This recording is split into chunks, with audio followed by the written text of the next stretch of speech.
Welcome everyone to another episode of Slasher Scotty. I am your host, Scotty McCoy, and boy, do I have a surprise for all of you. I have on Zoom with me right now Michael Thomas Angel, and he played Lynch in Trick or Treat, Sam's Gift. Hey, Thomas, hey, Michael, how you doing? Not too bad. How about yourself? Doing good. I'm doing good. Busy night, but overall, I'm doing pretty good. So the first question I do got for you is, how did you get your start into acting? Um, it, the crazy thing about it, I was kind of pushed in. It wasn't like a lifelong dream. I had met a girl that was up in Colorado that kind of talked me into auditioning for it. I didn't even know what an indie film was. Isn't that crazy? And it was a vampire type thing, and I ended up auditioning for it. But she pushed me into it, and I kind of did it so she would just leave me alone and quit bugging me. And then I went to go audition, and I messed up on purpose. Because I didn't want, I kind of went on Google and kind of looked at how auditions work and callbacks and all that stuff. Right. And I figured if I mess up enough, they're not going to call me back because I didn't want to be an actor, dude. Right. I didn't care. I just said, get this girl off my ass. And so I went to audition. I messed up on purpose, dude. I just totally, I know I can't because I totally screwed it up. And I left thinking, that's it. I'm never acting again. And then she's going to leave me alone, okay? She's going to leave me the hell alone. Next day, 9 a.m, they call me and they go, do you want to come in again? And we'd like to do a callback thing, do a second audition with you. And I go, but I messed up. They go, we don't matter. We like your look.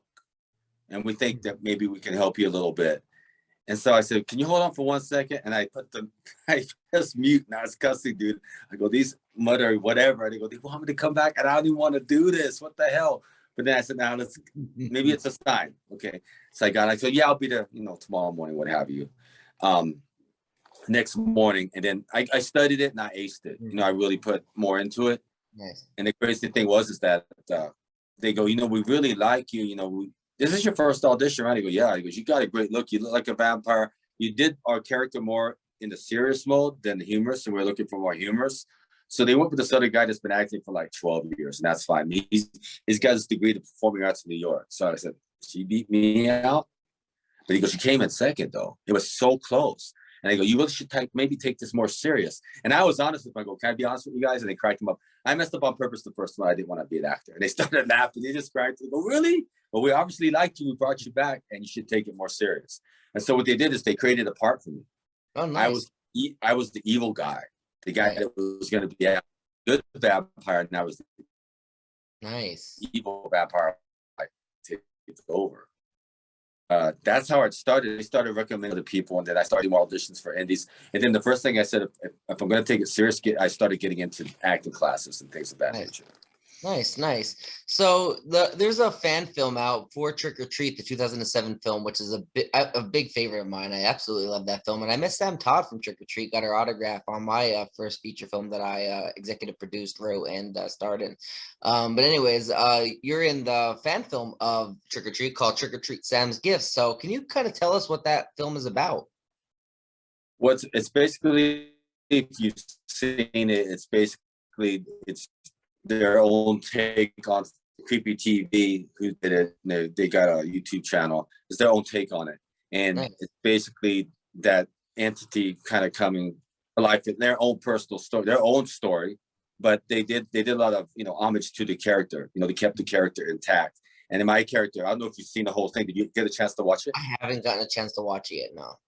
Well, my particular character, what's unique is that you don't really know if he's dead or not, because I do get attacked, and he's like going at me in the car and everything, but I could have survived, and you never know, there might be another chance to do a part 2, and then I'm all disfigured and messed up. Maybe I'll come back.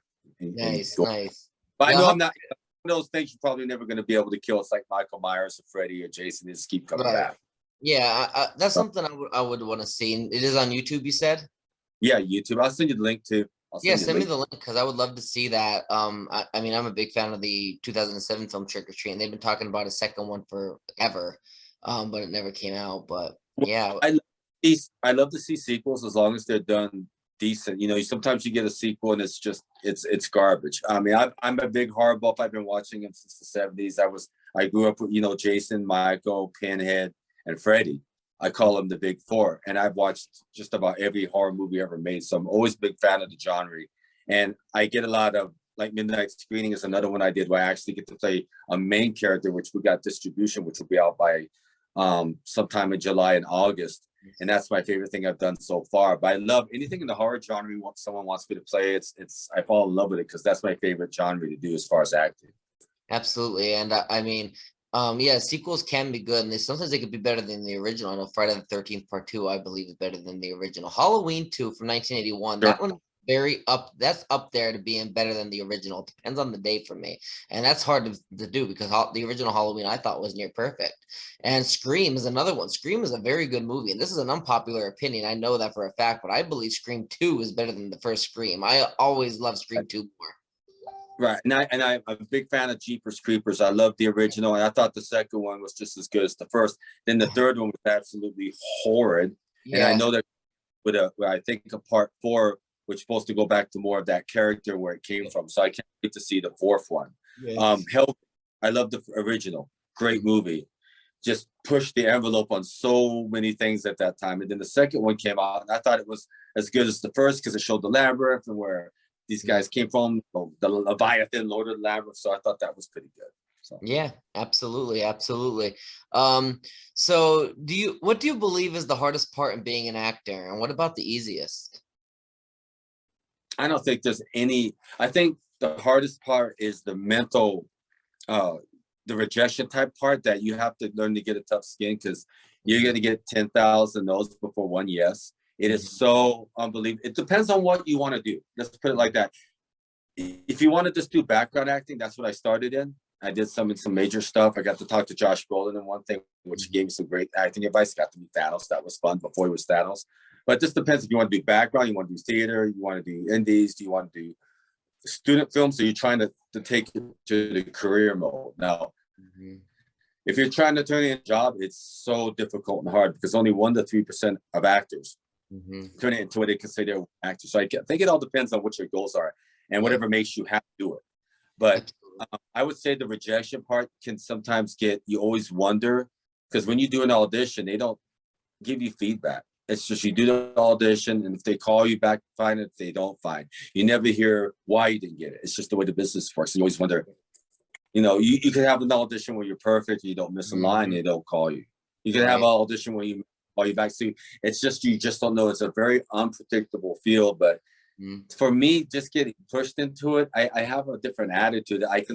It's not life and death to me. I'm trying to turn it to be a working actor, turning it into that. But if it doesn't happen, I don't think it's as worse as some people that have been dreaming about it their entire lives. They were kids. That's worse on me as some. Absolutely. That's the same with me. Like, I love having the spotlight, and I love doing roles and everything like that. And it hurts when I get rejections, but it's like, I don't plan on becoming rich and famous. I don't plan on making this a career. I have a career right now. I'm a senior web developer for the U.S. Coast Guard. That's my career. If it does become a career at some point, then great. I mean, that's just gravy. That's just icing on the cake. My thing, I always tell my friends, I go, when I feel like I'm a working actor is when I'm making $50K a year or more, then that's all I'm doing. I'm not doing anything else. Yeah. But also, I can live without it. Now I know some actors and actresses, it's life or death. It's like, drinking water. They have to have it all the time. But usually that's the ones that's been dreaming about it since they were teenagers and stuff like that. Absolutely. So, for anybody that's an aspiring actor, what advice would you give to them? Figure out what you want to do in acting, because I know some people, like I said, that love background. They only want to do that. That's fine. They only want to do theater. They only want to do indies. They only want to do student films, or they want to go and take it as far as they can. Just figure out what you want to do in it and take control as early as you can. When I first started, I kind of let people kind of tell me stuff, but now I have a great agent and she listens to me. She's magnificent, Lily Bankston. And then I used to have a manager, and I got rid of my manager because he didn't want me to audition for certain things like horror and stuff. It's like, dude, I'm going to audition for horror movies because that's what I want to do. This is my career. And managers and agents work for you. You don't work for them. Acting coaches, get the right one that knows like what you're trying to do and your goals. And don't ever get an acting coach that says you can't do anything or it's impossible, or you're never going to play that role, because they don't even know. That's very important to find people around you that are a good support group and that believe in what you're trying to do and don't tell you no, because you get enough rejection from, you know, when you do Yeah. casting, they don't pick you for a part. That's enough. You don't need that from people that are around you that should be giving you constructive criticism and trying to get you to a certain level. But again, every actor and actress has a different journey. Not everyone. That's another thing, is it's all going to be different for everyone. But just kind of depends on you and how far that you really want to take it. But be prepared, I say, the number one thing to get rejected. And you have to develop a thick skin early, or it's going to eat you alive. Yeah, and one thing that my agent taught me was never read the comments of any films or roles that you do, because if you get all these these horrible reviews or horrible like people picking on you, because even if you did a good job, you're gonna get people saying bad things about you because you have those trolls, you have those people that like to make, you know, cause drama. So like, don't read any of the comments or any of that stuff, because that could always mess with your psyche. Yeah, I think with that, I think I started old. Okay, I started at age 50, so I think it gives me a different perspective too. If I started in my 20s and 30s, I was more vain and stupid back then. I probably would have got kicked off a second as an idiot. But I think starting older too gives me more of a business sense to it. Yeah, Because it is a business. That's what it is. If you're trying to become a working actor, so I think that helps me a lot. And I don't care what anybody thinks. I mean, I am so incredibly hard on myself. There's no one more harder than me. I will be in the studio, you know, 2 a.m, going over an audition for 3 or 4 hours, and I'll do a self-tape 14 to 15 times. I'll do it the 16th time. And my acting coach told me one time, that's kind of overkill. Do it 3 or 4 times and pick one and send it in. But there's no worse critic to me than me on myself. I'm way harder than I need to be on me sometimes, but I'd rather be harder on myself than be easy on myself. So absolutely. So the last question I do got for you is, do you have any other projects or anything at all that you would like to promote to the listening and viewing audience? yes, Midnight Screening is absolutely my favorite project I've ever worked on. It was shot in the time of COVID.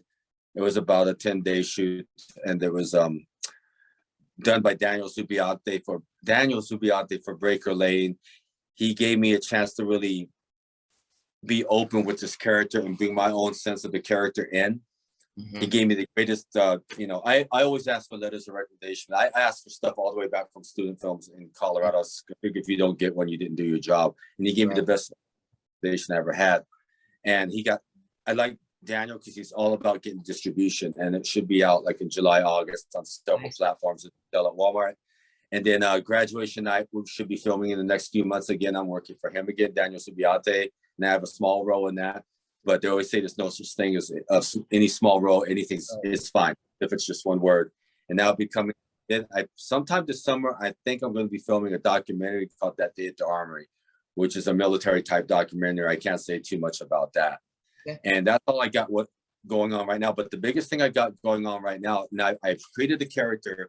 I've been working on it since 2020, and it's for the WWE, and it's a wrestling manager type personality called the Cosmic. He's he's from the Wrestling Gods Above, and I've been sending those promos into the WWE for about the last year and a half. I sent in 14 promos, and now I've got to do more of a phase 2, which is not just like looking in the camera and doing promos. Now I've got to start talking to a wrestler, and I found a really great actress in my acting class that I'm definitely going to get her more involved and help me play that female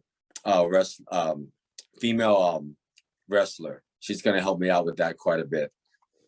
Nice. Awesome. Sounds like a plan. And check out Michael's IMDb for anything that he has coming up in the works. So thank you so much for joining me tonight. Yep. Thank you. Awesome. You have a great rest of your night. You too. All right. Bye.